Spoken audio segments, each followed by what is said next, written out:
Hey guys! So I realized I haven't done like purely gameplay videos in a while, so I decided to do a run of Q-Singularis, but with Darwin's set on the Hawk of the Fog.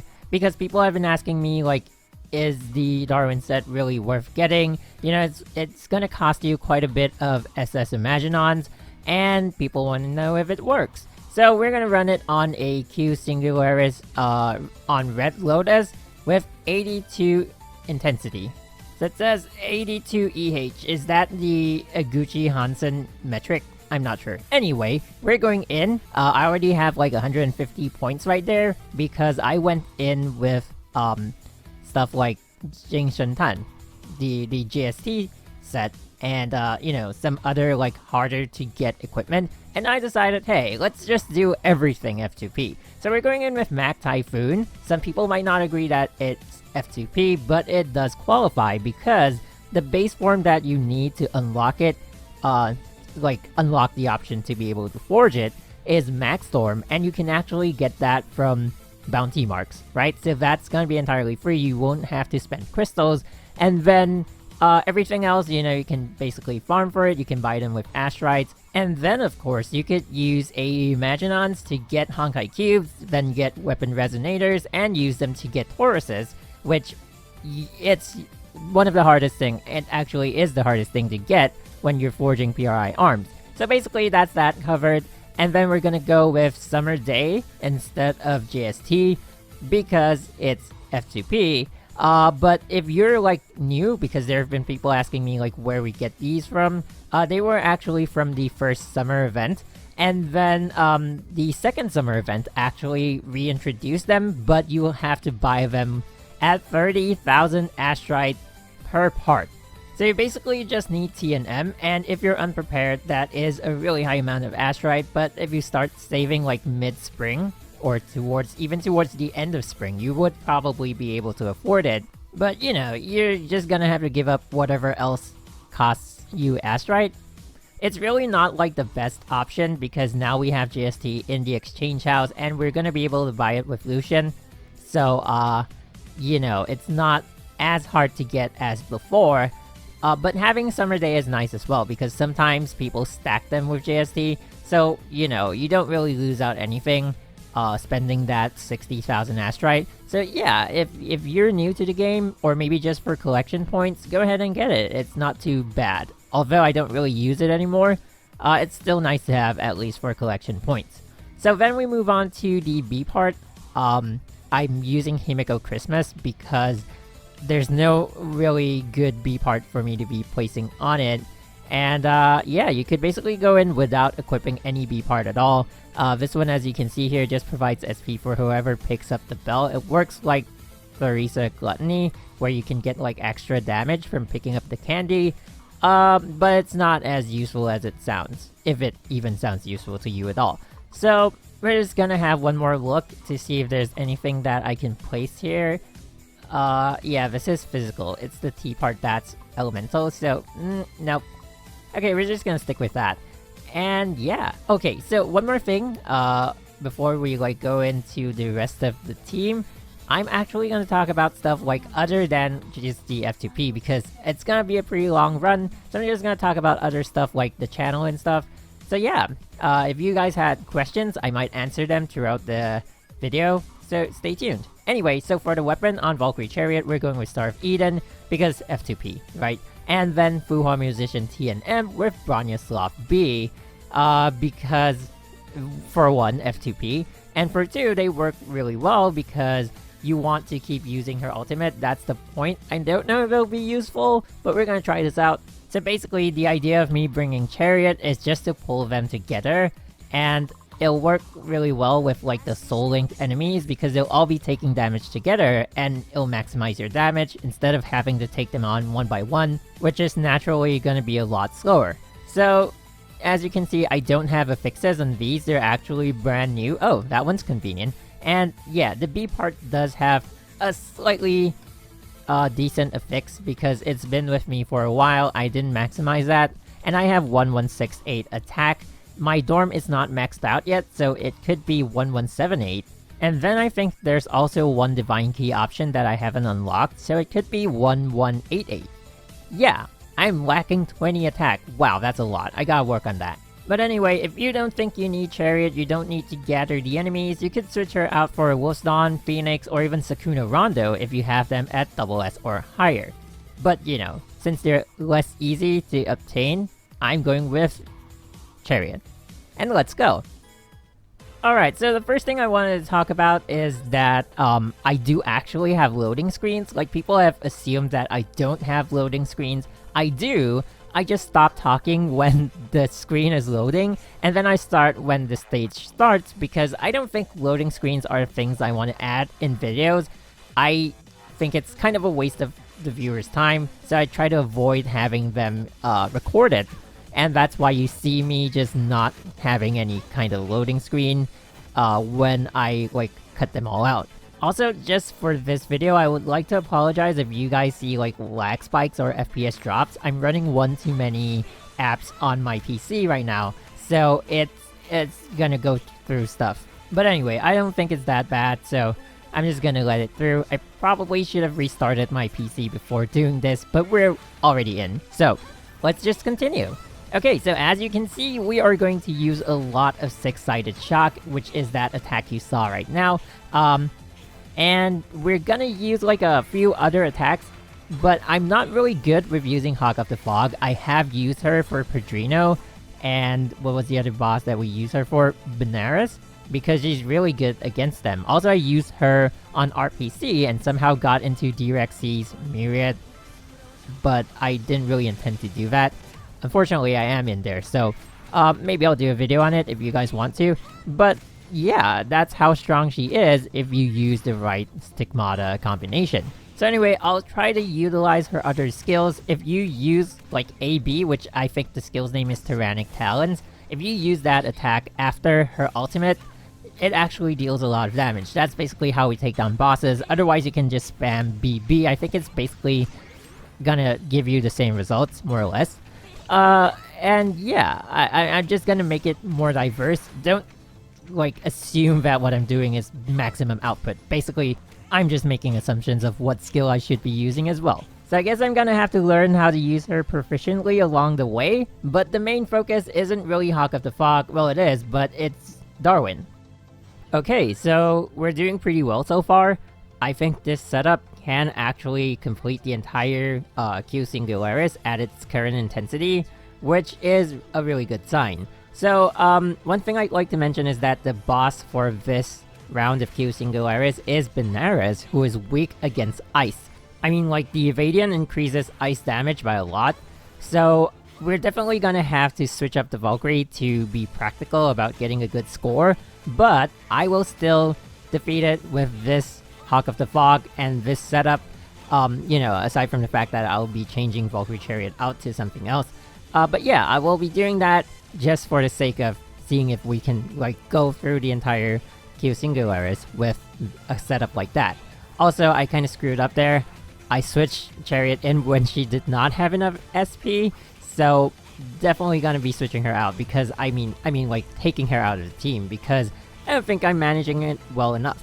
So I'm probably gonna put Wolf's Dawn in and never switch her out, and then have her equip the entire set of Roll Amundsen, because that's ideal.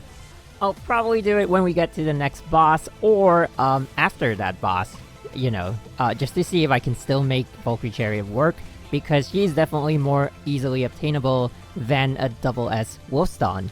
I'm just trying to do like lineups that would seem practical. I know Mag Typhoon might be a little bit hard for some people to get, and of course a triple S Lightning Empress, but if you do have an S rank Lightning Empress, you could still do this. It's not as strict as the Memorial Arena team combinations, so, you know, you're just gonna lose a bit of total damage because you're not having her leader skill at max, but you're not gonna lose out on the initial SP because it's an Abyss stage. You start with 90 SP.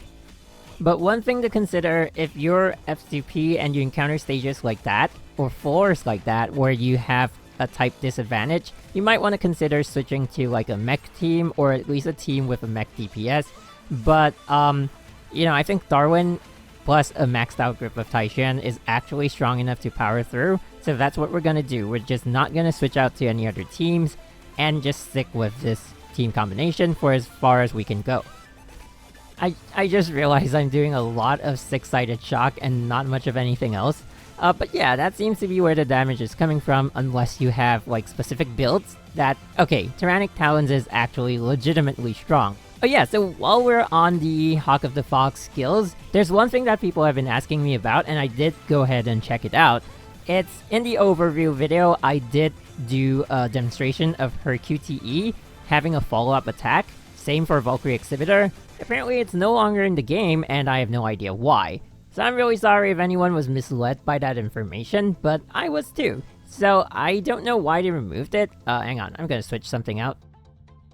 So I'm gonna switch Wolfsdawn in, and take Valkyrie Chariot out. But yeah, as I was saying, I have no idea why they removed the follow-up for the QTE. I didn't actually know that we could do that until I saw a run from a Chinese player, and I was like, hey, that's super cool because the damage is super high, and I'm thinking that they might have removed it because of that, like maybe it wasn't balanced enough, and it was just way too strong, and I can understand that, but unfortunately I was able to do it in the test server, and it got put into the overview video. Fortunately, that isn't too much of a deal breaker because Hawk of the Fog is still viable, she is still incredibly strong, and she's only gonna get stronger when we get to version 3.6. So yeah, anyway, let's go back in. Alright, so there are a few things people have been asking. One is if I'll do a face reveal eventually. I think I will, and maybe not too far in the future. I really just don't have a face cam right now, so I might just use my phone because there's actually a way to like link up your phone to your computer, and then you can actually just use it as a camera.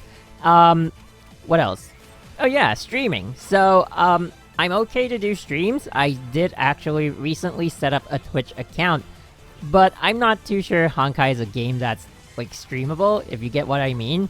Because most of the gameplay is centered around like the last boss of the Abyss stages and the Memorial Arena, so that involves a lot of resetting the stage because we're trying to get a good moveset, or we're trying to get, you know, basically the boss to do something, which is, you know, re-rolling movesets, or we're trying to get like criticals on certain hits in the run, and sometimes we just screw up. So there's a lot of that. And I don't know if like I'm entertaining enough to get you guys entertained throughout this stream. Sure, it could be a nice place to hang out, but at some point, it's just gonna feel like you're watching the same thing over and over. With that being said, I did recently watch some streams of like really high level players, and I do get the appeal. Like, you see them restart the thing over and over again, but if you yourself are a player, if you yourself are struggling with some boss or some strategy that you're trying to pull off, and you see them do it, there's a certain sense of satisfaction when they actually get it done, and you also kind of understand what they're going through, but the game is still not as viewable as I hope it would be. What I feel would be viewable, like a good example of what Honkai already has, is like if they had permanent stages where we could access any time that are like what the Elegy of the Wind or the Fall of Anti-Entropy were like.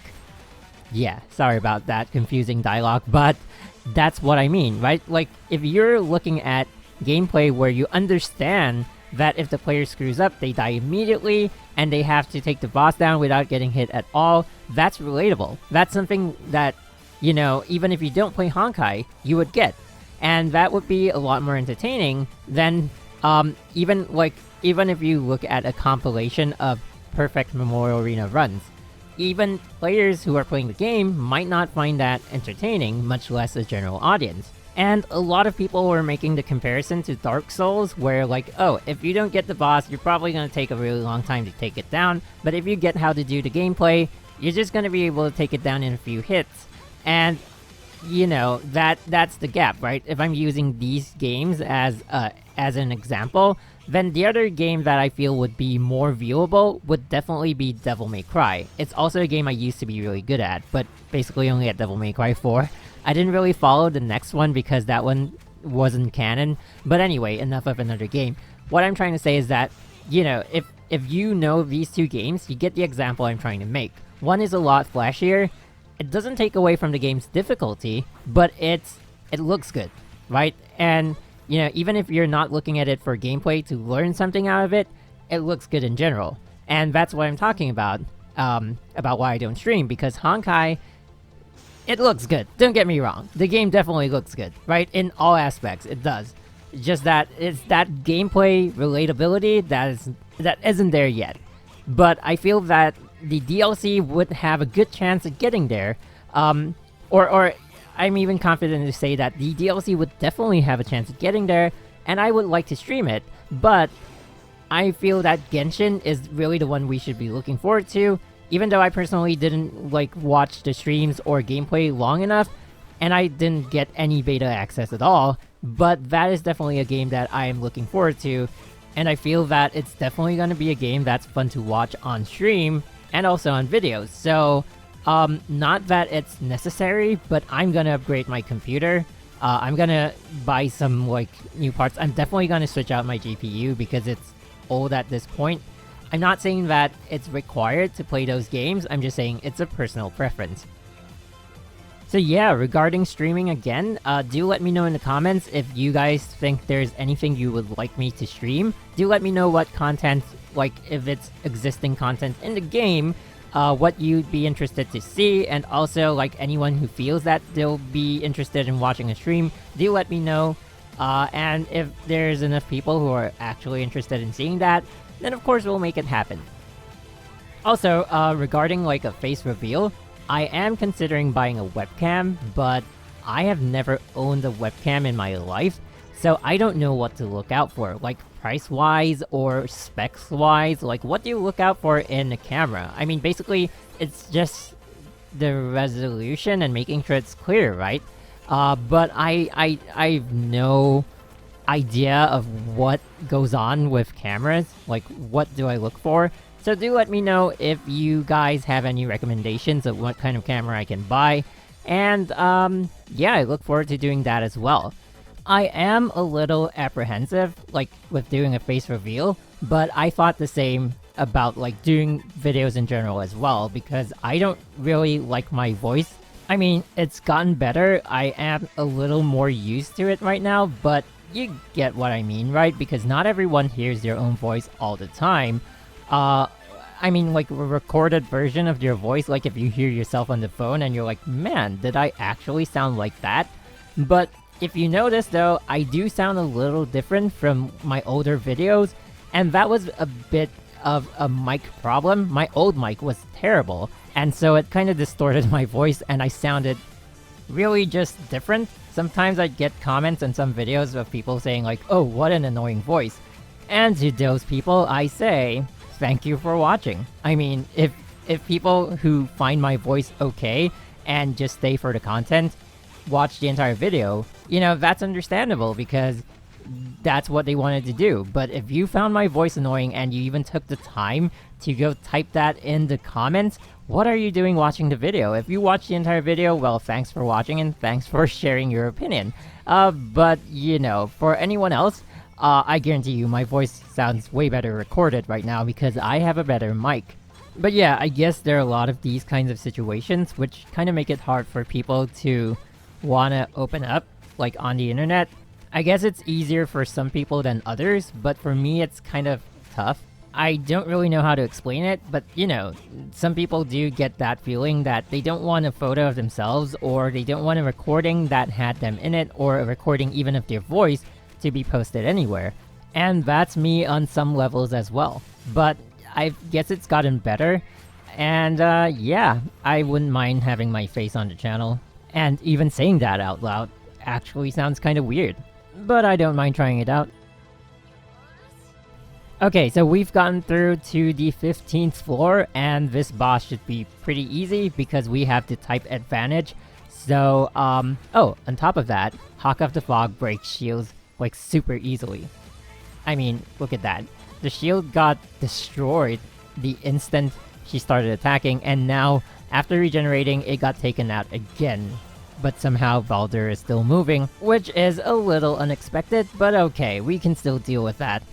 And yeah, so this is, I didn't really talk about how I'm gonna run this team. Basically, I did mention oh my god. Oh, that was bad. I didn't actually mean to do that. I knew that once he was in the air, same goes for Parvati. If they're in the air and you do her ultimate, it's gonna miss. But I held down the button reflexively, so, well, that happened. Anyway, like I was saying, so this team, basically what you want to do with Wolfson is to not switch her out, because her shield passively gives you 30% elemental damage. On top of that, I have rolled Amundsen's full set on her, so that's an additional 10%. And yeah, so all you want to be doing is to have Lightning Empress out, and then try not to attack until the Hawk of the Fox cooldown is almost done, so she can switch in right after you apply debuffs, and they'll help you make use of the debuffs. Alright, so we're up to the last few floors. I did expect this to take a bit longer than I'm taking right now, so I'm pretty happy with the results, but still, it is taking pretty long. I know that, and I'll just try to talk through the entire video, and if I ever do stream, well, it's probably gonna feel this way. Yeah, and I hope, like, I'm entertaining enough to actually be able to host this stream, but it's not really on my priority list, so unless people really want streaming content, I'm not gonna bend over backwards to actually go and do it. Anyway, back to Honkai. So let's talk about the team that I'm using right now. So the priority for farming, if you're wondering, like between Valkyrie Exhibitor and Wolfston, actually among all the A-rank Valkyries, neither of them are a top priority, right? So we go with like Night Squire is one of the good choices, Divine Prayer is one of the good choices, even though I didn't really farm her that early in the game. And then Scarlet Fusion to get to S rank is also a good choice, because you need a Blood Dance wielder. So I'm facing that problem on my F2P account in the Chinese server right now, because my only Blood Dance wielder is Valkyrie Triumph, who isn't really good in utility. So why we want Scarlet Fusion, or right now the more popular choice would be Molotov Cherry, is because they have QTE triggers that are easy to use, and for Molotov Cherry, she can also activate Global Time Fracture with her ultimate evasion. Same for Battlestorm, but Battlestorm doesn't have a good QTE. So, you know, Molotov Cherry is really great in that sense. Also because she is psychic, so she's really strong when you use her with Lightning Empress and either Valkyrie Pledge with Judah or the Hawk of the Fog. So that is why she's currently like one of the best Blood Dance wielders, but of course she's not as easy to obtain as most of the other Blood Dance wielders like Scarlet Fusion. So yeah, Molotov Cherry right now, she's really useful. I'm using her for Parvati. The team is Lightning Empress, Molotov Cherry, and Hawk of the Fog. And then you start with Molotov Cherry with her ultimate evasion, so you get your Time Fracture. And then you throw out your Blood Dance, then you switch Lightning Empress and quickly use Mag Typhoon, and then you switch to Hawk of the Fog and get an ultimate evasion to activate her ultimate at once. It is extremely powerful. I could do a video on that if you guys want it. I don't do like my Memorial Arena runs because I'm not getting like the top score for whatever build I'm using. It's usually like, oh, this I can get like maybe 200 to 300 points more, but I just stop there because sometimes it's due to time constraint. Sometimes I just think, you know, I tried hard enough, and as long as I'm in the top 100, I'm fine with that. I'm always in the top 100, usually around like 50 to 30th place, and yeah, I'm happy with that. So it's not like at the level worth showing, but it's not too bad. So if you guys want to see it, I don't mind doing videos on it, just let me know in the comments. Anyway, back to farming and stuff, right? So for Wolfston, she's not an elemental support I use often, because when she gets on the field, like, you don't really intend to switch her in, but if you do, her Bunny 19C, especially if you're against the boss, is gonna taunt the enemy, and they're gonna focus on her.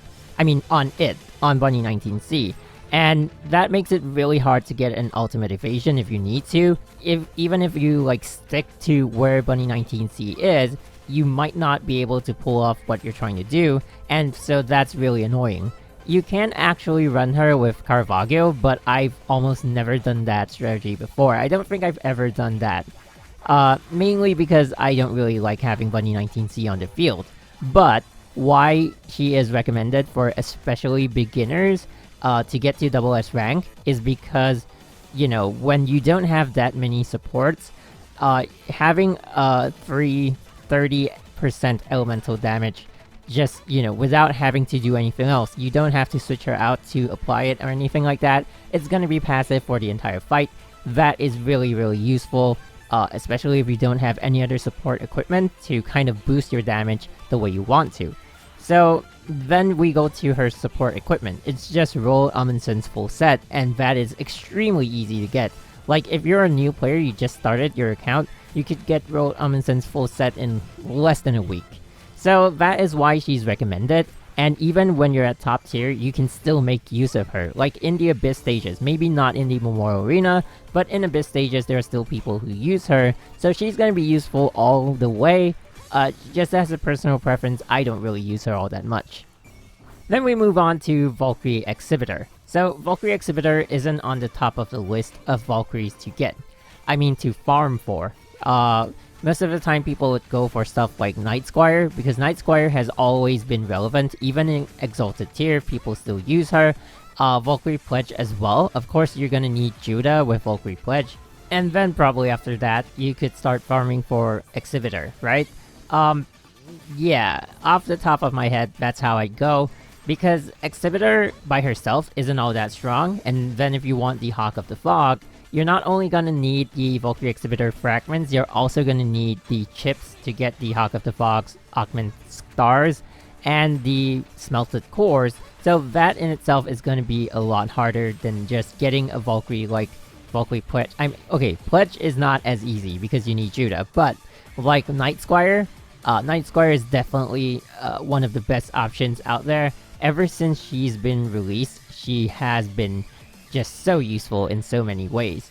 So that's like the top Valkyrie to farm for me would be Night Squire, even though I'm not doing that on my Chinese account. On my Chinese account, I think she's just S rank.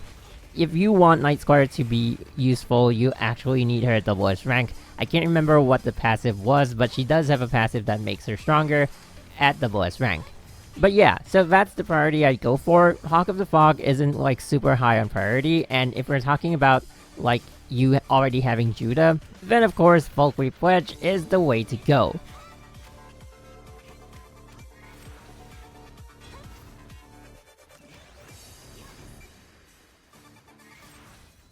Man, I hate it when they jump during Time Fracture. It's like that entire 6-sided chalk missed. I'm surprised that the 6-sided chalk missed. Like, if the ultimate missed, I can see why it happens, but 6-sided chalk is a little taller, and it still missed completely. So, okay, well, at least this boulder isn't as hard to deal with as the other one.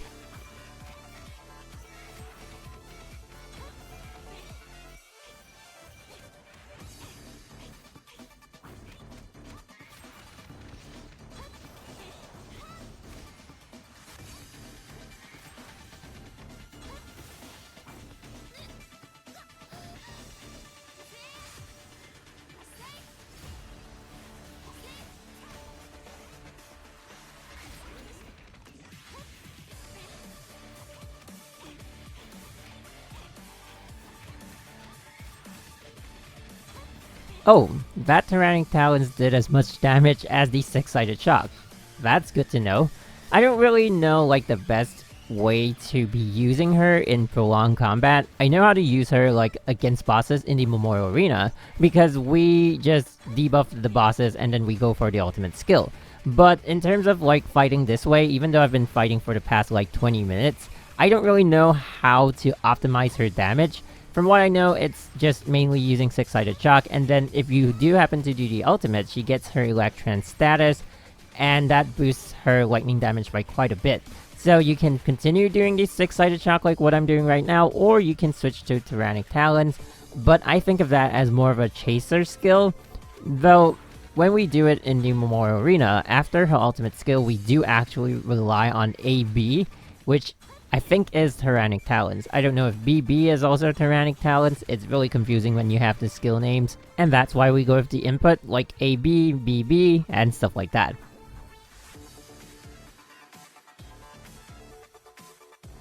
Oh, I was expecting a loading screen, but okay. So we're just one floor away from the final boss, which is a Benares that's weak against ice.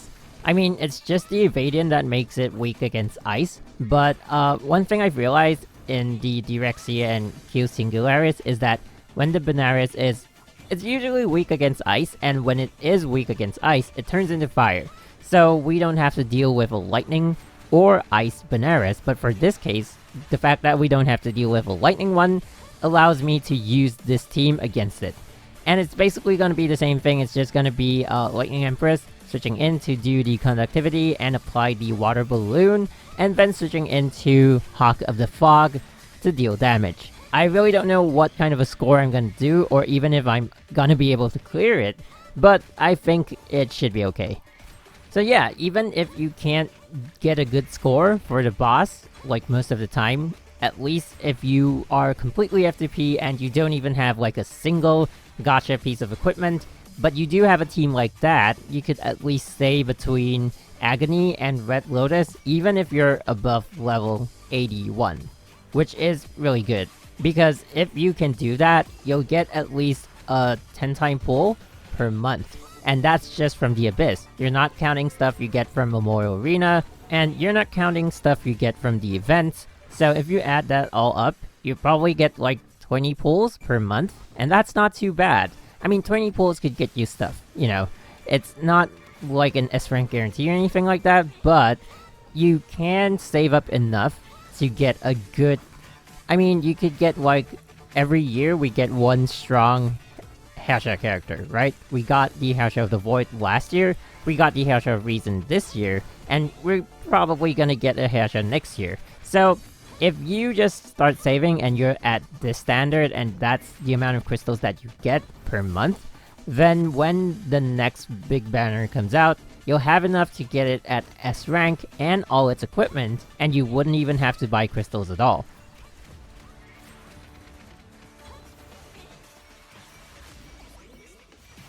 Okay, so this should be the last wave of the 19th floor.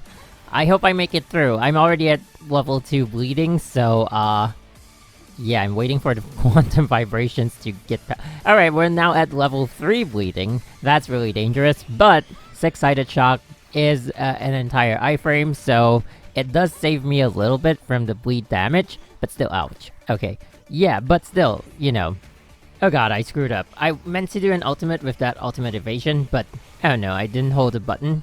Yeah. Okay, so I'm gonna try to get a cube out. Ouch, ouch. Okay, we got it.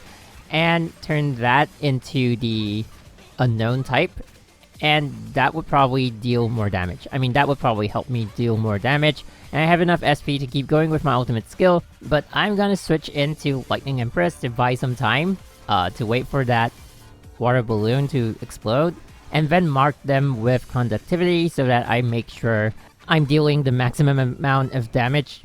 God, I can't talk right now. Okay, to make sure that I'm dealing the maximum amount of damage with Hawk of the Fog, because I don't have a lot of HP to see me through, and we're approaching bleed level 4. So after this Evaden, the Evaden would give me enough damage, I think, to get past. Okay, maybe not enough. With 900 HP or something... Wow, my HP is going down fast. If I get hit once, I'm probably dead. Look at that speed, god. Okay, worst case scenario, I use Lightning Empress as a DPS, but she's not dealing a whole lot of damage, and... Whoops! Okay, still want to turn it into an unknown type, mark it with conductivity, and we're good to go. If there's one more wave, I'm screwed. Okay, there isn't. Whew. Okay, made it. And now, we finally get to Benares. Okay, to be honest, I don't know if I can clear this, but I'm definitely coming in with another team to get a better score. But for now, we're gonna see how much a fully F2P team is gonna be able to do.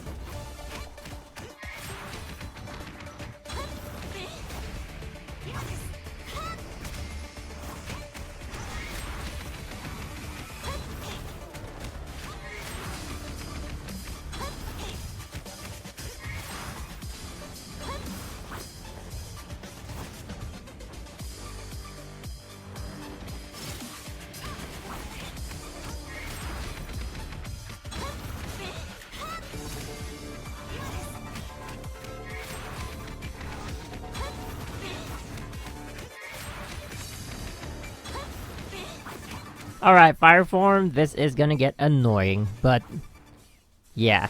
It's gonna stay in the air for a long period of time, it's gonna keep using the wind to push you away. Oh, but it's stuck with the quantum vibrations, let's go. Oh man. That was a bad place to pop the water balloon, but okay, whatever. At least we get the Ice Evadian, and it's weak against ice, so that's like dealing as much as my ultimate is dealing. Wow. Okay. So I think I might have mentioned earlier, but definitely if you're running any Abyss stages, you of course want to switch your team up to fit the situation. Like if you have an Ice Valkyrie like the Hashira of Reason, maybe you have Memento, or maybe you have the Six Serenade, of course you want to be using those instead, and you definitely want to be making use of the Evadian, so, you know, evade as much as you can.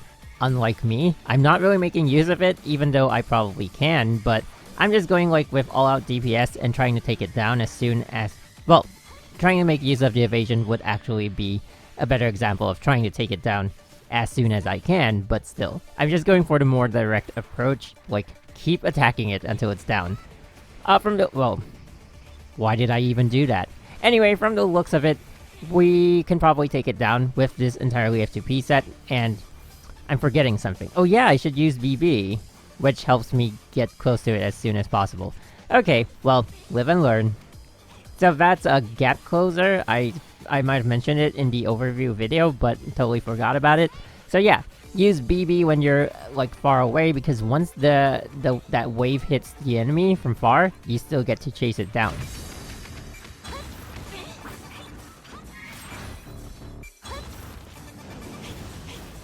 There we go, what did I say? Annoying. But it still hasn't done the other two skills, which are like higher level of annoyance. One is the Fire Tornado, which it will do if it's ice as well.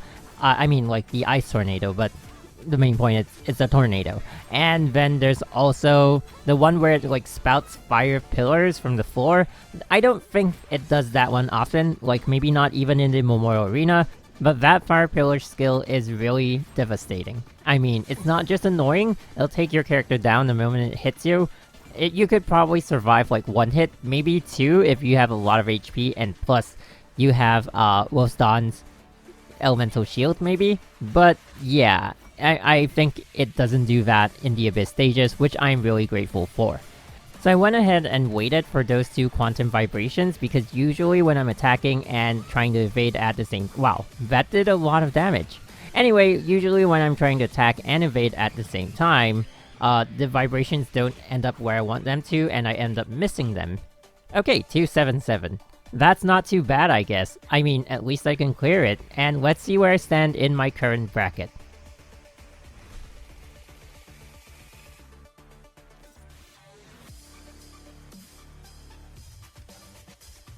I'm guessing I'm gonna be like, not even top 10? Wait, what? I'm 7th place? Wow, okay. Well, yeah, so that's how far, full F2P Lightning team can take you. You could probably go higher if I played that better. You know, if I push with this team, I don't know, maybe 300, maybe 300 to 400 would be a decent score.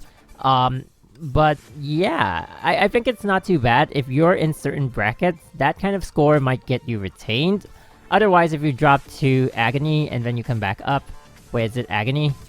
Yeah, it's Agony. So if you drop to Agony and come back up, you know, it's not gonna be hard for you to stay like on top of Agony and get back up to Red Lotus, and then, you know, either retain or drop like, you know, in and out, but it's a decent amount of crystals coming in.